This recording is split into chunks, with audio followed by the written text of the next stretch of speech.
bienvenidos a una nueva entrega de Comunícate con Susi en esta edición especial del mes de marzo dedicada a las mujeres de las noticias. Hoy vamos a conversar con una gran amiga. Ella es una profesional de la comunicación y también de las relaciones internacionales. Es internacionalista, experta en esos temas y también los trata en los medios de manera profunda y profusa, como dijimos durante nuestra amena conversación. Ella es la presentadora de noticias, Yasmín Cabrera.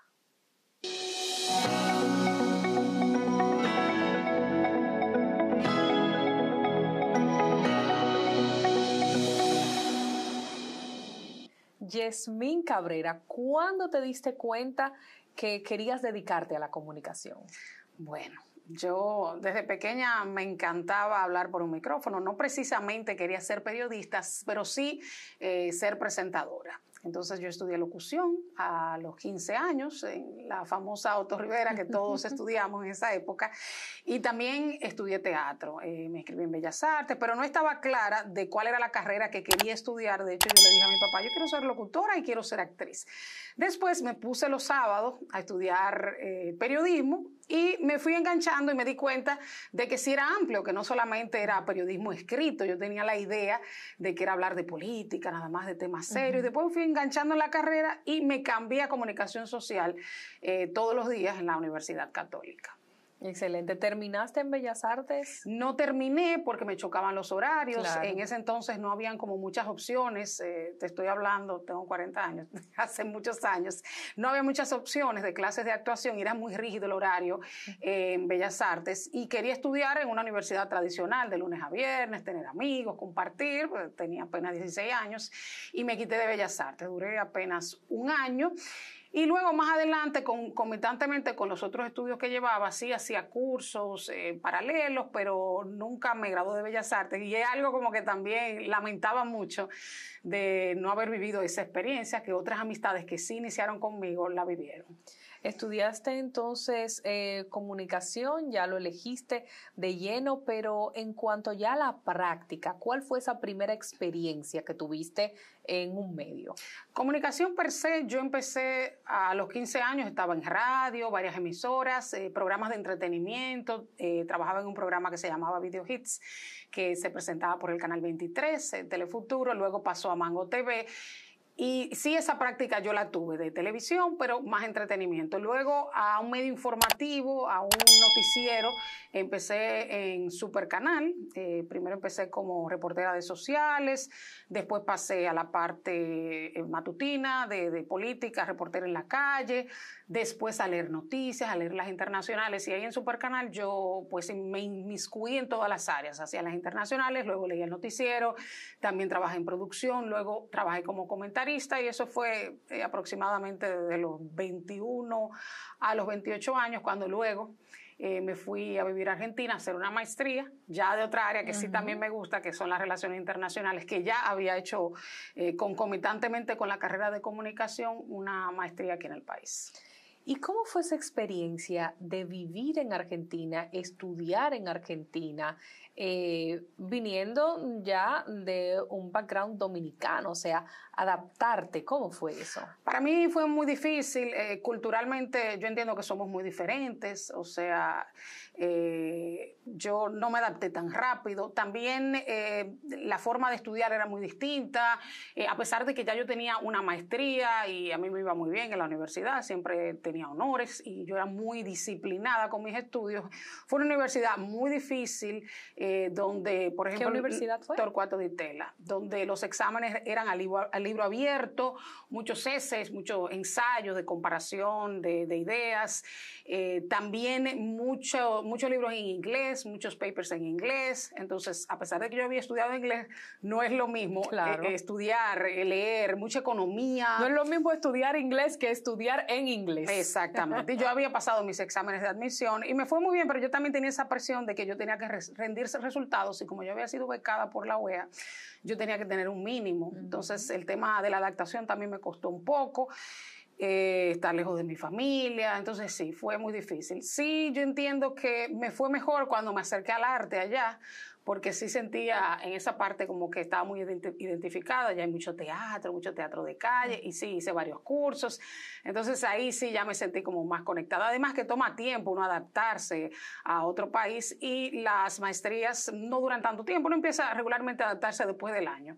Yo ya el segundo año sí fue muchísimo mejor, me fui adaptando al ritmo de estudio y también incursioné en el arte y eso me sentí más plena en ese aspecto. Cuando retornas, ¿cuáles son tus siguientes pasos profesionales? Bueno, al principio muy desubicada, bastante. Yo creía que era hippie. Yo andaba con mi pelo rizado, con unas botas, yo quería caminar.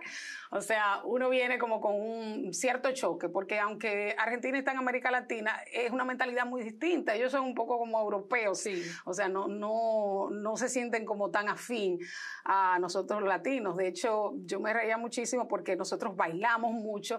Y yo a veces cuando iba a las discotecas allá y bailaba, mis compañeros me decían que yo lo estaba provocando y yo, no, nosotros bailamos así. Porque sí, o sea, es muy chocante. El choque cultural es grande, la diferencia. En cuanto a lo laboral, para mí fue muy difícil porque volverme a insertar en el plano laboral, ya con una maestría, como volver a estar de cero y darme cuenta de que yo tenía que empezar de cero. Entonces empecé a escribir en el Listín Diario, a escribir artículos, tenía una página sobre política internacional, salía todos los domingos, di clases también, o sea, me metí más en el ámbito académico. Después ya un trabajo formal, que yo ganaba dinero, porque sabemos que la academia no deja mucho dinero y escribir menos, o sea, eso lo hacía yo gratuito, un esfuerzo muy grande, porque era una página completa en el Listín Diario. Sí entré a trabajar en SIN, ahí entré a trabajar en SIN, era editora internacional, y también leía el noticiero, pero no sentía que me podía desarrollar en todo lo que había estudiado porque la editora internacional, aunque en ese canal sí se hacían historias, sí habían cosas en vivo, sí yo tenía la facilidad de elegir temas y me dejaban desarrollarme, no es mucho lo que tú puedes desarrollar en un noticiero donde es picadito, o sea, tú sabes que el tiempo de televisión es corto, no le dan tanta cobertura a los temas internacionales. Entonces había una parte de mí que también se sentía, oye, que editora internacional, pero mucho de lo que hacía era un copy-paste, o sea, copiar y pegar, claro, o lo más simple, porque no podía complejizar mucho, porque es un noticiero que debe entenderse, o sea, que cualquier persona debe entender lo que tú estás diciendo, y después que tú tienes 2 maestrías y has estudiado tanto, o sea, tienes que volver a lo básico para comunicar. Pero fue una grata experiencia, duré un largo tiempo en SIN y luego me moví al canal donde estoy actualmente. Tú que pues trabajas de manera profunda y profusa estos temas de índole y de corte internacional aquí en nuestro país, analizando antes cuando te fuiste a hacer las maestrías, que tuviste esos estudios en relaciones internacionales y cómo está el mundo informativo a nivel local hoy, ¿crees que hemos avanzado, que ya se tocan más estos temas de corte internacional en República Dominicana? Claro que sí. Cuando yo me fui, yo estaba estudiando una maestría, yo tenía como 28 años, pero yo estaba estudiando la maestría, tenía como 23 y muchas personas no se dedicaban a eso. De hecho, era un poco extraño, yo era la única estudiando esa maestría que era periodista, la mayoría eran abogados, que estudiábamos relaciones y derecho internacional. Y todos estudiaban esta maestría porque querían ser diplomáticos, no porque querían analizar ni que querían comunicar en los medios de comunicación. Pero ahora hay una proliferación de expertos en relaciones internacionales que no solamente se dedican al análisis, sino que también se dedican a la diplomacia. Pero más importante que con la gran cantidad de medios de comunicación, las redes sociales, ya las personas están más comunicadas, o sea, están enteradas de lo que pasa en el mundo y eso concita mayor interés. O sea, las redes sociales, o sea, la gente, aunque no sepa a profundidad lo que ocurre en un lugar, sabe qué ocurrió y hay un sentido también de conexión emocional. Por ejemplo, cuando pasó la caída, el regreso de los talibanes, a mí me llamaron de muchos canales porque todas las mujeres nos vimos identificadas en una situación que le estaba pasando a esas mujeres. Y aunque tú no conocieras a profundidad qué es el Islam, qué es el Corán, por qué estas restricciones, de dónde vienen los talibanes, todos tenían como una curiosidad por conocer ese tema. Yo creo que con esta profusión de los medios de comunicación, esta proliferación en las redes, hay un exceso de información en las redes y todos sabemos todas las noticias del mundo, aunque no tengamos la base para analizarlas a profundidad. Me hablas de que muchos de tus compañeros de clase, su aspiración era diplomática. ¿Te interesaría en algún momento algún puesto diplomático? ¿Te lo han ofrecido? ¿Lo has ocupado o piensas ocuparlo en algún momento? ¿Y cuál es tu percepción de cómo se maneja la diplomacia en República Dominicana? Mira, yo cuando regresé de Argentina, sí, una persona me entrevistó en Cancillería. Yo iba a tener un puesto bajo, pero a mí me gustaba más la televisión. Entonces, si me ponían a elegir, yo prefería la televisión. Entonces, la oferta de la televisión era más atractiva. Por un tiempo sí pensé entrar a Cancillería, pero por otro lado como que sentía que no encajaba con mi personalidad. Quizás en un futuro sí podría sopesar esa opción. También luego me metí en arte, volví como a conectar con mi parte artística, estudié también guión, empecé a escribir cosas de teatro, empecé a hacer teatro, entonces como que me volvió a atrapar esa parte artística y claro, la parte del conocimiento me gusta, pero para analizar, para hablar del conocimiento, para analizar temas, entonces ahora yo utilizo ese conocimiento para los programas de opinión en los cuales he trabajado últimamente. Por ahora no veo la posibilidad de estar en el servicio exterior. Creo que hay muchas personas muy preparadas. Yo antes de irme sí tenía como una gran penita por el tema del servicio exterior, por la gran cantidad de botellas que había. Y veía personas que no estaban preparadas y muchas personas que yo veía en mi alrededor que estaban estudiando y no le daban la oportunidad. La gran cantidad de diplomáticos que habían viviendo en República Dominicana ganando cuantiosas sumas que no tenían los estudios correspondientes, pero entiendo que ahora se ha desentado, ya hay como mayores controles y sí entiendo que hay mucha gente preparada en el servicio exterior, como que ha mejorado. Y en cuanto a las noticias, que volvemos un poco a los medios, porque mencionabas esto de la atractiva oferta, diplomacia versus televisión y que por televisión te inclinaste, ahora te mantienes en un medio informativo.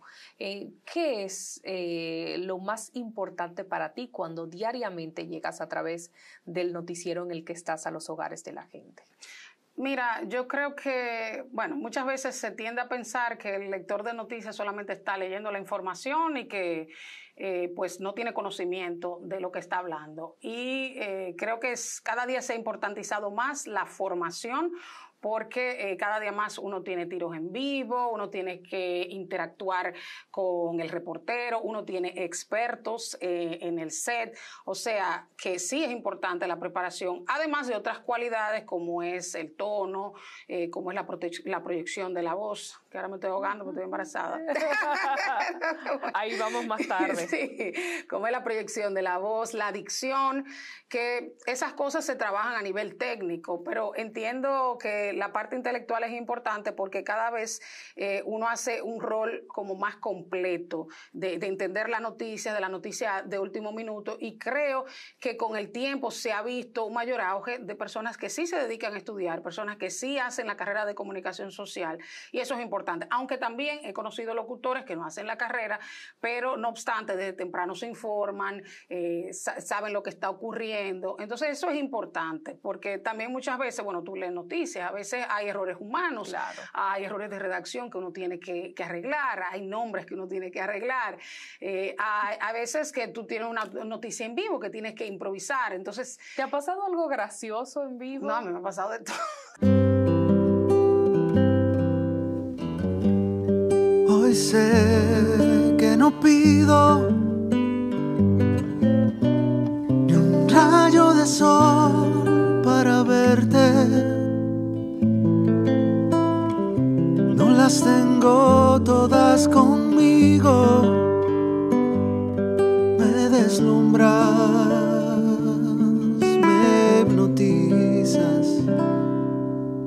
De repente renaces despierto, no pido nada. Hoy sé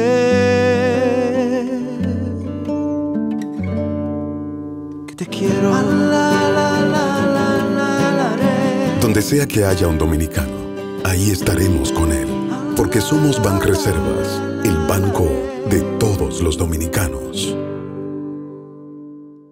Como tomándole el piso a las cosas, normalizando las cosas. Yo cuando empecé a leer noticias, yo lloraba todos los días. Cada vez que me equivocaba, yo era una tragedia.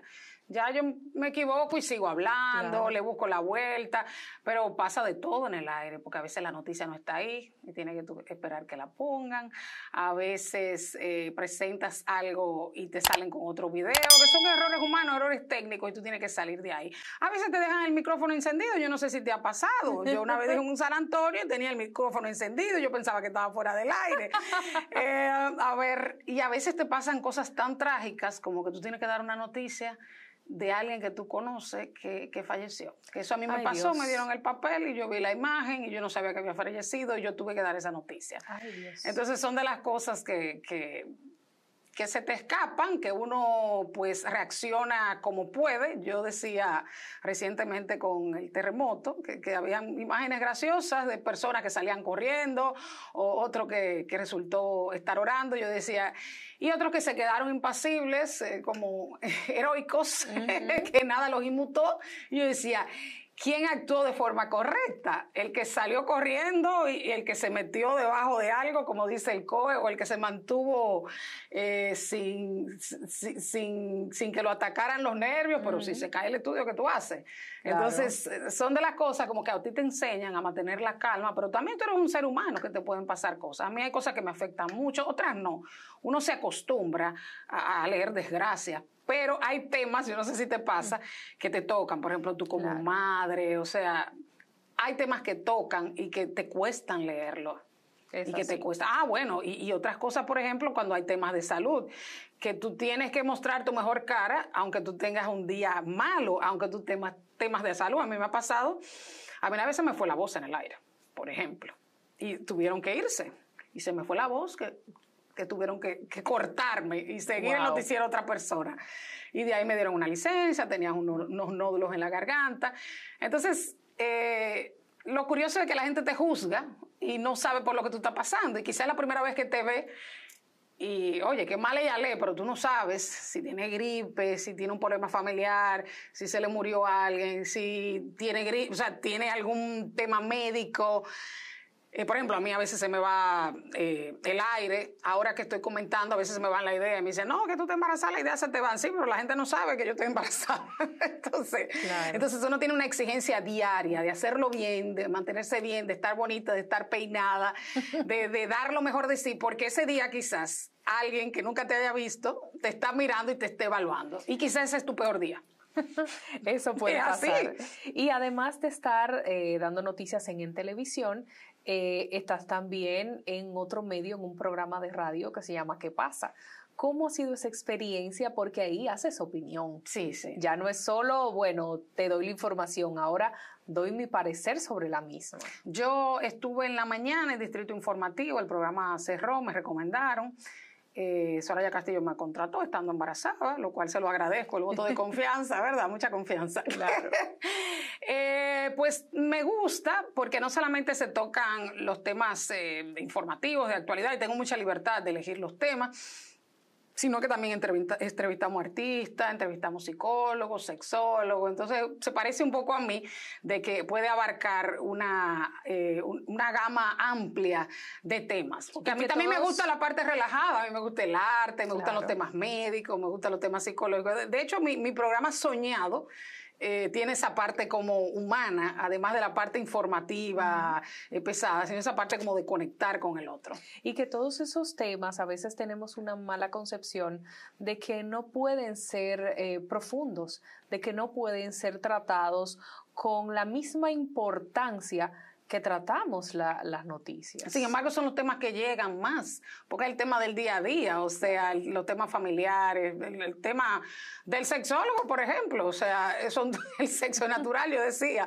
el tema del cuidado de los niños, del pediatra, los temas médicos, y el tema del arte también se puede trabajar con seriedad. Lo que pasa es que aquí se trabaja el arte con mucho morbo y no se le da importancia a manifestaciones del arte fuera de la música que comercialmente está pegada, por ejemplo. Entonces yo creo que sí, que se pueden trabajar con profundidad y con seriedad todos esos tópicos que le interesa a la gente, que conecta con la gente. Pero lo que pasa es que es difícil que te contraten para un programa así. Bueno, tú sabes, claro, el tema económico de la televisión, o sea, lo difícil que es tú crear ese concepto para ti y que también económicamente sea favorable. ¿Cuál ha sido, Yasmín, la situación que se te ha presentado en tu vida profesional que has encontrado que ha sido más difícil? Bueno, ¿en un medio de comunicación? Bueno, a mí, sí, a ver, más jovencita, a mí me sacaron de un programa porque se me llenó la cara de pinilla. Okay. Yo creo que esa fue mi primera frustración en un medio de comunicación. ¿Y cuántos años tenías? Yo tenía 17 años. ¡Wow! Y esa fue, yo trabajé en ese programa de videos. O sea, a mí explícitamente no me dijeron así, pero yo tenía un acné severo. O sea, pero eso es muy cruel para un adolescente. Muy cruel. De verdad, yo creo que yo sufrí mucho. Yo me gané mi puesto. Claro. O sea, yo me gané mi puesto en los medios. Y ya después de un tiempo uno empieza a poner límites, o sea, a exigir que te respeten como profesional. Pero sí, a mí me pasó eso a los 17 años, yo estaba en un programa de videos y se me llenó la cara de acné. Yo entiendo desde el punto de vista del productor, porque también fue una cosa excesiva. O sea, yo tuve que someterme a un tratamiento y a mí... un tratamiento de pastillas. Pero muy fuerte. O sea, no sé si tú llegaste a escuchar Roacutan. Claro. Un tratamiento muy invasivo. Yo me sometí al mismo tratamiento. Ya. Muy invasivo, muy agresivo. Hay que chequearse el hígado. Sí. Es muy fuerte. No puedes salir embarazada, te puede dar depresión, se te resecan los labios, es un tratamiento muy fuerte. Pero mi acné fue... Los pellejos se te quitan, por no decirlo de otra manera más fina, es los pedazos así de piel de la boca que se te va quitando. Mi acné fue severo y entonces tú le sumas un acné severo, los efectos emocionales que tiene un adolescente. Claro. Quizás una persona adulta lo puede manejar mejor, pero una persona joven, que su autoestima en parte depende de su físico, porque todos dependemos más del físico que del interior, después que uno aprende a quererse, amarse, etcétera, etcétera. Y el impacto que tuvo, o sea, yo perder mi trabajo que yo amaba, de que yo sentía que ya estaba iniciando una carrera y que yo era una privilegiada, porque a los 17 años estar en televisión es un privilegio. Entonces a mí eso sí, me dio muy duro yo salir del aire por ese tema. Bueno, ese tema, a ver, ¿qué otra situación? Bueno, ahora mismo no recuerdo. ¿Y la más gratificante? La más gratificante. A ver. O una gratificante que recuerdes en este momento, no tiene que ser la más. Bueno, mira, lo más reciente te parecería algo simple, pero para mí fue gratificante que me contrataran embarazada, por ejemplo. Claro. Que confiaran en que yo iba a ir al programa. Créeme, te entiendo más de lo que te imaginas, porque tú en República Dominicana estar buscando empleo embarazada o incluso luego, o sea, en el posparto, es prácticamente imposible. La gente no le da esa oportunidad. Es muy limitado los espacios que hay por la mentalidad que tenemos. No, y que ella confiara en que yo iba al programa, porque parte de la contratación fue, mira, yo estoy de viaje, yo lo estoy haciendo por Zoom, a veces no voy, a veces el otro muchacho no va. Y le doy las gracias al dueño del otro programa, Edward, que le dijo, no, ella es muy responsable. Si ella dice que va. Tengo yo esa presión que tengo que ir. Pero para mí fue muy gratificante ver esa referencia de que yo era responsable, de que yo iba a ser capaz, a pesar del embarazo. Entonces, para mí fue wow, como ese voto de confianza que me dieron de encomendarme un programa, que a veces lo tengo que hacer sola, en estado. De igual manera, yo le dije, si yo antes de dar a luz no me sentía bien, yo te lo digo, yo me retiro antes, porque ella me contrató por mes, o sea, contratada, o sea, ¿cómo se dice? Se me fue la idea. Contratada por mes. Exacto. Exacto, o sea, antes de dar a luz. Pero igual para mí fue un gran voto de confianza y validó mucho mi trabajo, o sea, el esfuerzo de yo siempre haber ido, porque en el otro programa yo estaba en todo el proceso de in vitro, que es otra historia, y yo nunca faltaba, a pesar de que tenía días malísimos, que me tenían que inyectar, que emocionalmente no me sentía bien, y yo nunca falté. Entonces fue como una validación de mi esfuerzo. Es así. Has mencionado el teatro en varias ocasiones y quiero que me hables de ello antes de ir a la parte más personal. Te he visto en varias ocasiones en el escenario y te veo feliz cuando estás poniendo en práctica ese amor por el arte. Mira, para mí uno de mis mayores descubrimientos fue darme cuenta que yo tenía que hacer varias cosas para ser feliz. O sea, para sentirme completa. Uh-huh. Quizás yo puedo hacer algunas cosas en determinada época, pero tengo que volver a retomar las demás.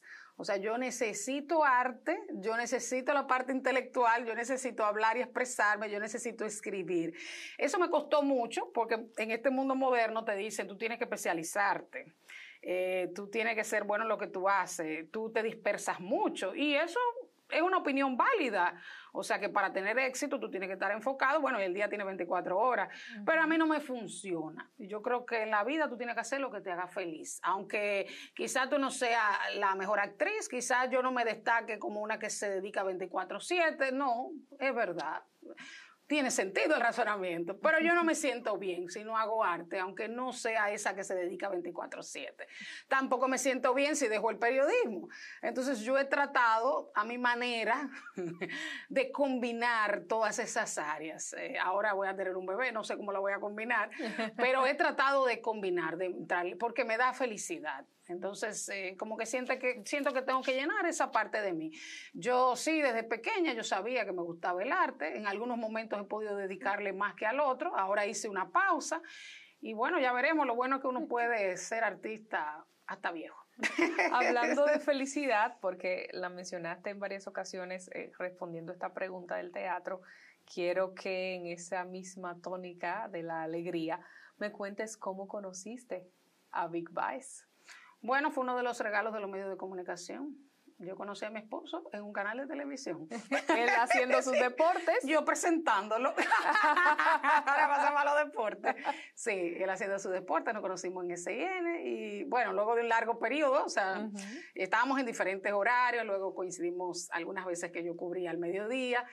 Y bueno, después como de 2 años de vernos esporádicamente, empezamos a salir y nos enamoramos. Y ya de ahí lo otro es historia. Nos casamos al 1 año y medio y ya tenemos 5 años de casado. Cumplimos ahora 5 años de casado. Una familia bien pública. O sea, su hermana, Tania Báez, sus sobrinas, Techi, Carla, Javier Grullón, esposo de Carla, y bueno, los niños que son famosísimos todos. ¿Tú no sentiste temor al entrar a esa familia, a conocerlos la primera vez, que te acogieran bien? Bueno, si tú supieras que una de las cosas que me llamó la atención de Víctor primero fue su familia. O sea, yo veía en las redes sociales porque él es muy familiar, como tan amoroso. Y eso a mí me llamó la atención porque era algo que yo quería. O sea, porque yo soy muy familiar y era algo como, oye, pero un hombre así... Bueno, vi que tus padres cumplieron recientemente 45 años de casados. Exacto, y lo celebraron bailando. Era algo que a mí me parecía muy bonito como para tener una relación estable, como que yo sentí como que le sumaba puntos. Bueno, yo sí, en el tema de la familia famosa, lo que he tenido que lidiar es con la gente haciendo preguntas, tú sabes. Que quieren saber las intimidades. Exactamente. Y quieren que tú las reveles. Exactamente. Entonces, hasta de amigas cercanas, que no lo hacen por mal. Pero al ellos ser figuras públicas, yo tengo mucho cuidado. Yo manejo información de ellos que yo no tengo por qué decirlas, ni porque sea mi mejor amiga. Entonces, ese ha sido como de los temas. Pero después yo siempre, desde el principio, me acogieron muy bien. Yo me he sentido muy aceptada. Pero sí, eso ha sido uno de los temas. De hecho, hubo una situación familiar que yo recuerdo que me llamó una periodista. Tú sabes que fulana, que tiene problemas con fulano. Y yo no sé. O sea, ella quería que yo fuera la fuente. Oh, vaya. Y yo le decía, no puede ser. Entonces, sí, esos son de los temas como que yo tengo muchísimo más cuidado porque hay mucho morbo y la gente quiere saber. Entonces, sí, eso ha sido como de los puntos. Y bueno, y el tema de que, por ejemplo, bueno, yo fui a Moca con Techi, la llevé donde los familiares míos, y ellos no se habían dado cuenta que era Techi. Entonces, todo iba bien hasta que no se dieron cuenta que era Techi. Y era, canta tal canción, ay, espérate una foto. Y la pobre estaba, que yo estaba trágame tierra. una foto. Entonces ya ahí como que se pierde un poquito como esa intimidad de que uno se siente cómodo, porque no todos los días tú estás para que te tiren fotos, ¿verdad? Entonces, sí, esos son de los temitas. O, por ejemplo, cuando yo salgo con los hijos de Carla, que a veces salimos a comer pizza y eso, hay gente que quiere que le tiren fotos. Tú me la prestas para que le tiren fotos. Entonces es un poquito agobiante ese tema, de que algunos sitios quieren que, ay, ese Teo, déjame tirarme una foto con Teo. Y yo, bueno, si ellos quieren, pero es un poco agobiante porque tú estás como en el foco de la atención y son niños, en algún momento pelean, y entonces la gente está muy pendiente y para mí eso es un poquito incómodo. Estás ahora mismo esperando a Valeria y has hablado en otras entrevistas de que tuviste que someterte a un proceso de in vitro, que pensabas que ya no ibas a tener oportunidad de ser madre. ¿Qué tan desgastante es emocionalmente ese proceso? Bueno, yo siempre he pensado que es antinatural porque son muchas inyecciones. Es bien traumático, yo creo que sin acompañamiento psicológico puede afectar mucho la relación, porque uno está en un nivel de estrés muy elevado, un nivel de ansiedad muy elevado. Uno constantemente te están chequeando y el proceso se puede caer en cualquier momento. No solamente es un asunto económico, y sí, el dinero importa porque yo gasté muchísimo dinero, muchas personas se endeudan, o sea, es un tema muy complejo, pero también es seguro tampoco. Y no es seguro.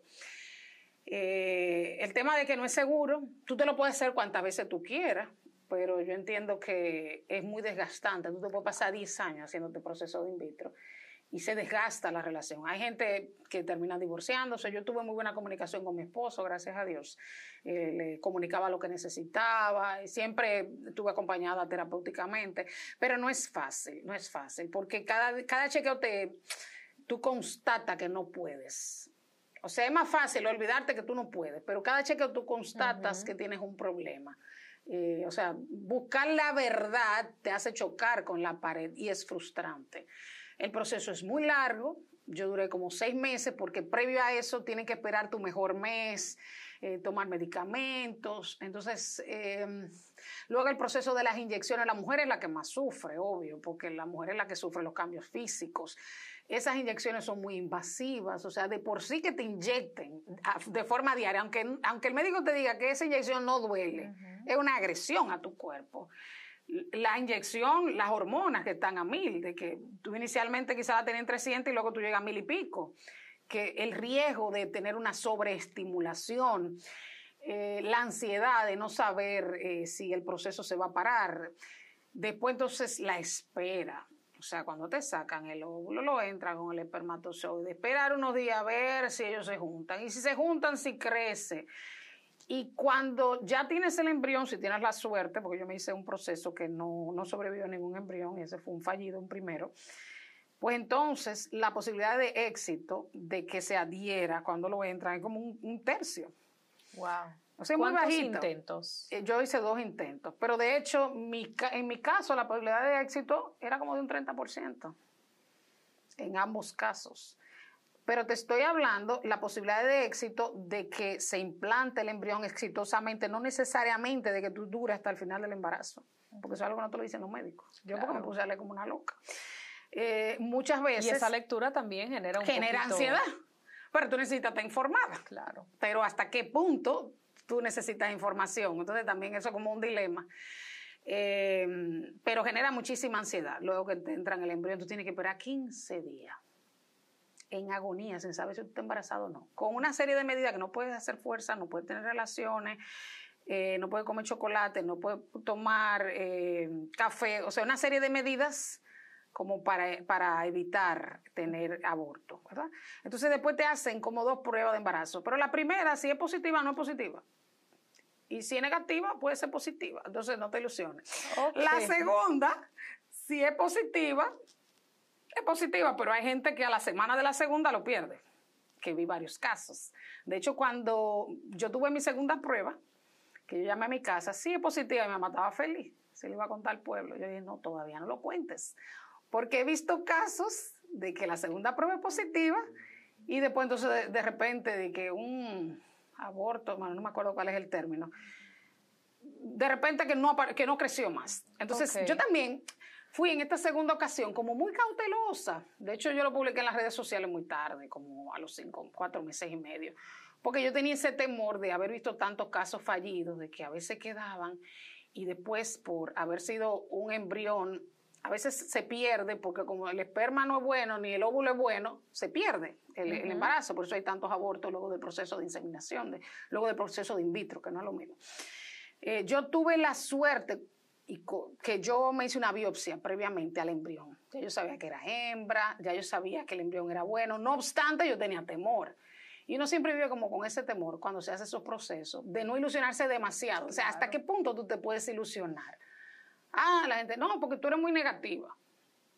Ajá, pero tú vas a decorar el cuarto sin tú sabes si va a quedar.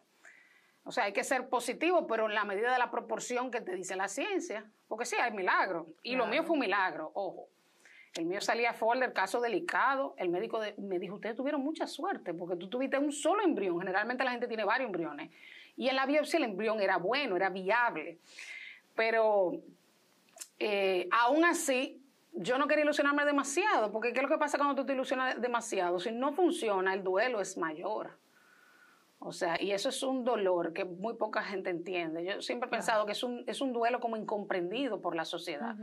Porque tú dirías, bueno, no funcionó, sí, pero tú tenías un bebé en la cabeza. Claro. Tú tenías una ilusión en la cabeza. Y eso es un duelo muy fuerte. La primera vez que a mí me pasó, yo duré como 2 días sin hablar. Yo y mi marido duramos como mudos. Y yo salí enojada con el mundo. Y a mí, o sea, no había nada que me dijera una amiga que me confortara. La voluntad de Dios. Y todo va a funcionar. O sea, nada que tú me dijeras me hacía sentir mejor. Esos comentarios lo que hacen es que uno se llena como más de ira, sí. Más de rabia. Sí. Y a veces te dicen como, nada, después vas a tener otro. Como si ese hijo potencial, digámoslo de algún modo, es sustituible. Sí. Con otro que venga. No, y como que es segura la posibilidad de que viene otro. Exacto. Entonces, y aún sea segura en otros casos. Claro, te invalida el sentimiento. Exacto.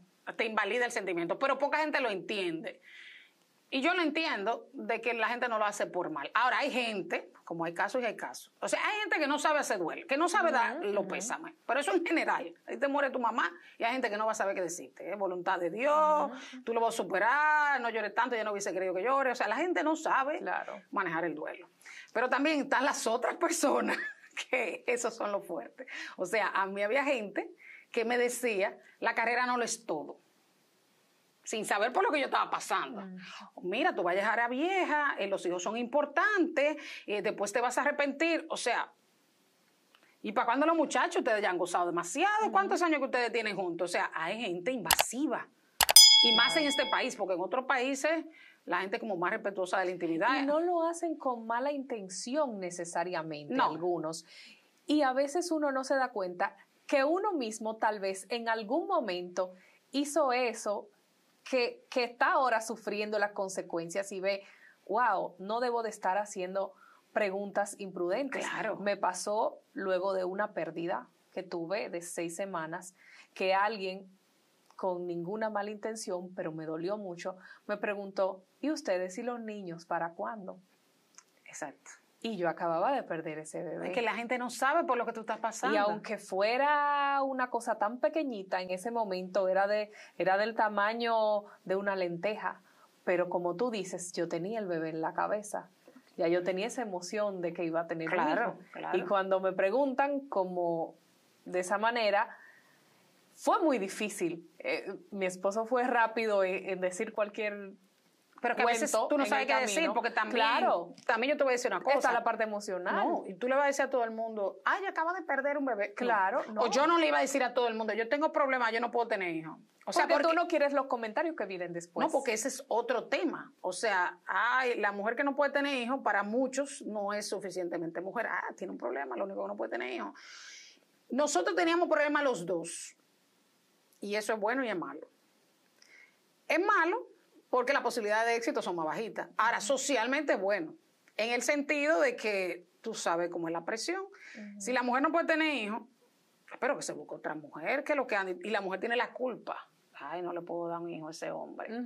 Y muchas veces me imagino que hay mujeres que lo mandan para la calle para que tenga su hijo, le está negando la posibilidad de tener un hijo. Y la presión es fuerte. Y viceversa. Entonces, como que el tema de la culpa es más manejable cuando son los dos. No debería haber culpa. Claro. Y eso yo supongo que se trabaja en terapia. Pero siempre hay esa culpa de quién es el que tiene el problema. De hecho, las pocas personas que sabían, bueno, yo soy bastante abierta y siempre he hablado mucho. O sea, que mucha gente supo que tenía problemas. Sí. Pero hay gente también indiscreta en ese tema. ¿Y cuál de los dos es que tiene problemas? Wow. Pero que la gente también, yo entiendo que tiene muy poco manejo emocional. Sí. Tiene muy poco manejo emocional. Y muy poco oficio. Porque cuando yo veo a alguien en una situación difícil, a mí no me gusta preguntar ciertas cosas. ¿Estás bien? ¿Todo bien? Ok. Pero, por ejemplo, fulano tuvo un accidente. Yo entendí, tuvo un accidente. Yo no ando preguntándote, ¿y cómo fue? ¿Y qué pasó? Ya luego, cuando tú ves que la persona se calma, bueno, pero más fácil yo intento averiguar por otro lado, si es posible. Porque no te voy a hacer revivir un momento de dificultad. Claro. ¿Por qué la gente es así? No, y el dominicano tiene un positivismo tóxico también. Sí. Ay, no te funcionó, pero tú tienes que ponerte positiva. Cuidado si tú no te pusiste positiva. O sea, también es mi culpa que no haya funcionado porque yo no estoy positiva. Tú tienes que orarle a Dios con vehemencia y con fe para que eso se da. La gente no lo hace por mal, pero también que es mi falta de fe que ha hecho que yo no quede embarazada. Yo no sé si tú me entiendes. Claro. La gente a veces no lo hace por mal, lo hace como por creencia, lo hace por consolarte, pero son temas delicados que yo les recomiendo a la gente después de experiencia que mejor que no hablen mucho. Lo que tú dices, o sea, un acompañamiento, lo siento mucho, es suficiente. Y distraerla, hacer otra cosa. Pero en esos momentos no hay palabras que calmen ese dolor. Tú necesitas un tiempo para tú superar ese duelo. No hay nada que nadie te pueda decir que te haga sentir mejor. Es así. Tienes también tu familia de origen, mencionábamos tus padres que tienen un matrimonio maravilloso, cumplieron aniversario, tienes 2 hermanos, un hermano y una hermana. 3 hermanos tengo. 3 hermanos. Sí, 2 varones y una hembra. 2 varones y una hembra. ¿Cómo están ellos en este momento, precisamente esperando la llegada de Valeria? Bueno, todo el mundo está muy emocionado. Realmente hubo un tiempo que ya no se hablaba del tema, de que yo no podía, del deseo de ser mamá. O sea, como que se cerró ese capítulo con el primer fallo de in vitro. De hecho, yo compré un perro, adopté otro, y yo decía que eso eran mis hijos. O sea, nadie pensó que yo iba a volverlo a intentar. Claro. De hecho, yo quedé muy cerrada, porque uno queda como muy frustrado, como que no vamos a volver a pasar por eso.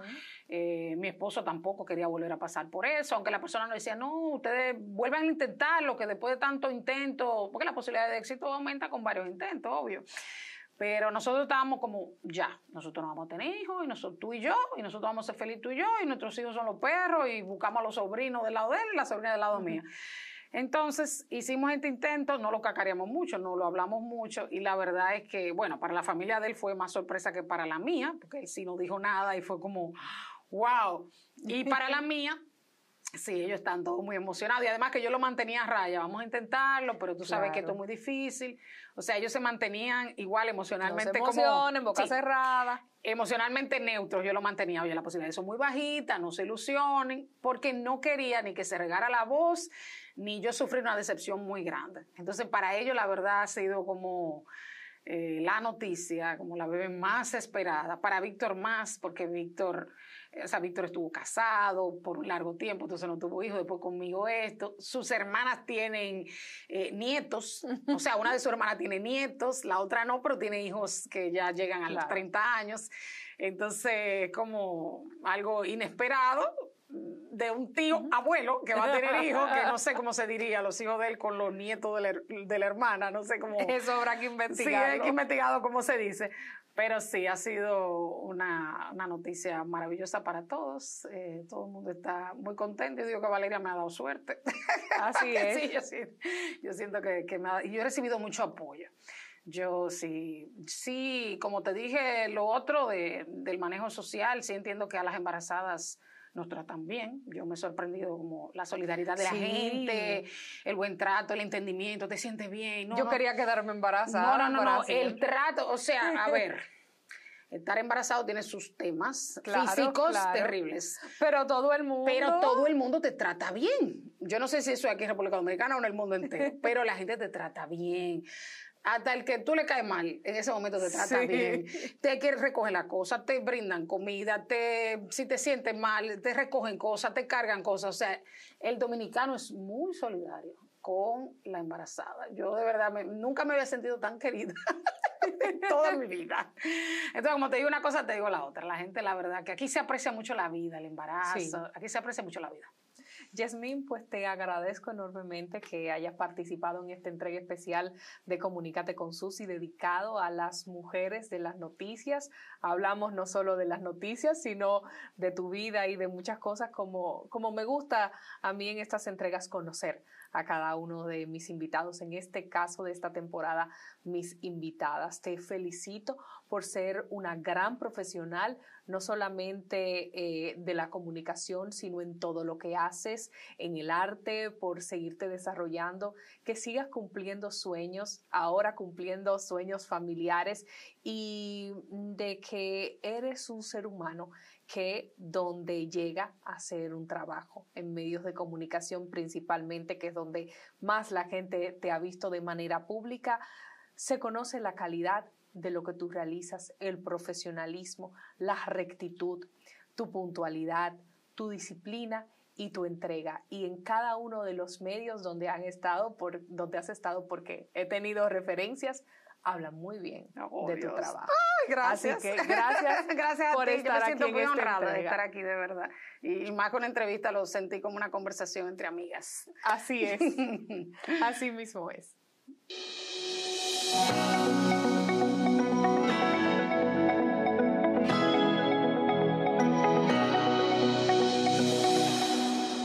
Suscríbete a mi canal y activa la campanita, así te enteras cuando yo suba un nuevo video. Recuerda seguirme en mis redes sociales, estoy como Susi TV RD en Instagram y también en Twitter. Y puedes buscarme como Susi Aquino Gotró en Facebook y LinkedIn. Bye bye.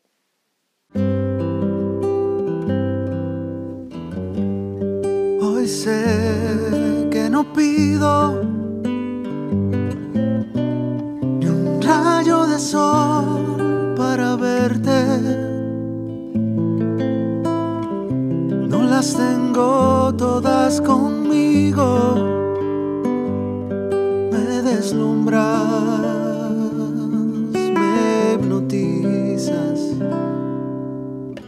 De repente renaces despierto, no pido nada.